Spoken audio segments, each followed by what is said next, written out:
The head of the International Monetary Fund has been charged with sexual assault, attempted rape, and unlawful imprisonment. New York police pulled Dominique Strauss-Kahn from a plane minutes before he was due to fly to Paris and questioned him on suspicion of assaulting a hotel maid. For more on this, we're joined by journalist and French politics expert Nabila Ramdani. Good to have you with us. So Mr. Strauss-Kahn is a possible socialist candidate for the French presidency. Polls have been favoring him, the latest putting him 5 percentage points ahead of President Sarkozy. How significant do you think is the timing of the scandal?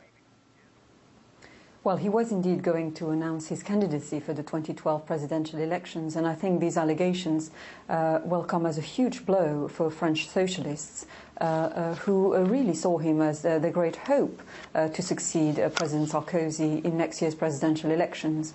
And I don't think that at this stage Dominique Strauss-Kahn will even think of running for president, because as it will prove extremely difficult to juggle allegations of sexual assault and rape with a presidential campaign. If he does decide to run, how much of a chance do you think he stands? Well, you know, there has been a sea change in France as far as the private life, but also the public life of public figures, and especially politicians, is concerned. I think the French press is much more inquisitive and is holding public figures much more accountable for their actions. And these allegations are not going to go down very well with the French public. So it will be pretty damaging for Dominique Strauss-Kahn in any case, whether he decides to run for the presidency or not, I'm afraid. If he decides to exit the political scene, who do you think benefits from the scandal?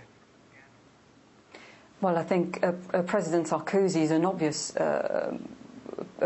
personality or an obvious candidate to benefit from the scandal, although he's very low in the poll at the moment. The lowest rate, in fact, for any French president in the history of the Fifth Republic, as he went as down as 23% in the opinion rating.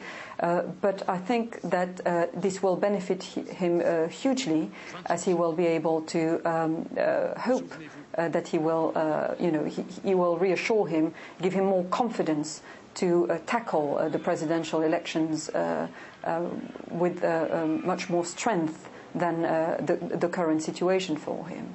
But of course, it's very, very damaging for the Socialist Party, who saw Dominique Strauss-Kahn as one of their strongest candidates, and indeed he was the most popular one. Now, in his role as the head of the IMF, Strauss-Kahn was deeply involved in efforts to revive the EU. How much will his arrest impact aid talks for the troubled EU members?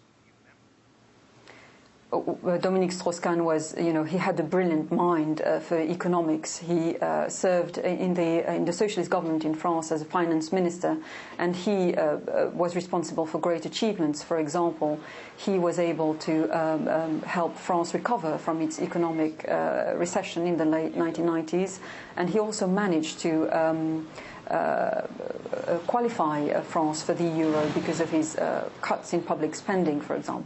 He showed that he was also a very strong man, a very strong leader of the IMF.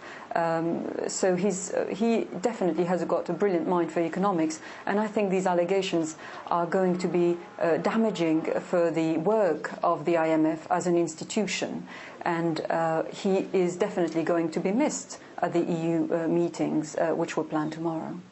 All right, Nabila Ramdani, journalist specializing in French politics. Thank you for joining us.